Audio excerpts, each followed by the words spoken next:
Waste Bengal में एक मामला सामने आया है जहां बीजेपी के 3 कारकुन हैं, 3 सदस्य हैं और जिनके नाम हैं सुरेश शाह, रोबिन घोष, प्रभात गुप्ता।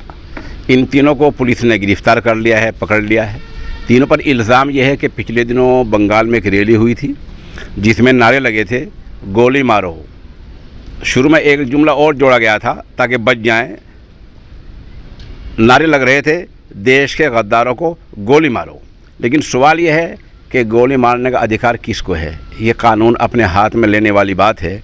इस भड़काऊ मामले में, भड़काने वाले इल्ज़ाम में बंगाल पुलिस ने जो 3 नाम हमने बताए हैं, बीजेपी के तीनों कारकुन हैं, रैली में शरीक हैं, इनकी वीडियो वायरल हो रही है। वीडियो वायरल के आरोप में उसको देखकर तीनों को गिरफ्तार कर लिया गया है। अब मामले की पुलिस वहाँ की जांच कर रही है। बता दें कि ये जो नारे वाली बात है, ये असल शुरू में दिल्ली की रैली में चुनाव से पहले कुछ बीजेपी के लोगों ने लगाए थे और दिल्ली में बीजेपी बुरी तरह फैल हुई थी।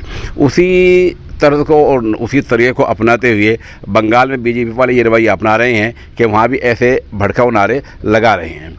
सवाल ये है कि गोली मारो जैसे नारे आखिर लगाए क्यों जाते हैं और माहौल क्यों बिगाड़ा जाता है? इसमें एक बात यह है कि बीजेपी ने उस दिन ये इल्ज़ाम लगाया था कि टीएमसी के जो वहाँ की स्थानीय पार्टी है, मकाम पार्टी है, उसके लोग गोली मारो नारे जैसे लगाकर माहौल को भड़का रहे हैं। ये इल्ज़ाम बीजेपी ने लगाया था। लेकिन वीडियो वायरल होने के बाद मामला उलट गया है और अब वहाँ की पुलिस ने बीजेपी के 3 इन कारकुनों को, तीनों सदस्यों को गिरफ्तार कर लिया है और पुलिस मामले की जाँच कर रही है। उस वक्त की जो रैली हुई थी, एक फाइल फ़ोटो हम आपको दिखा रहे हैं।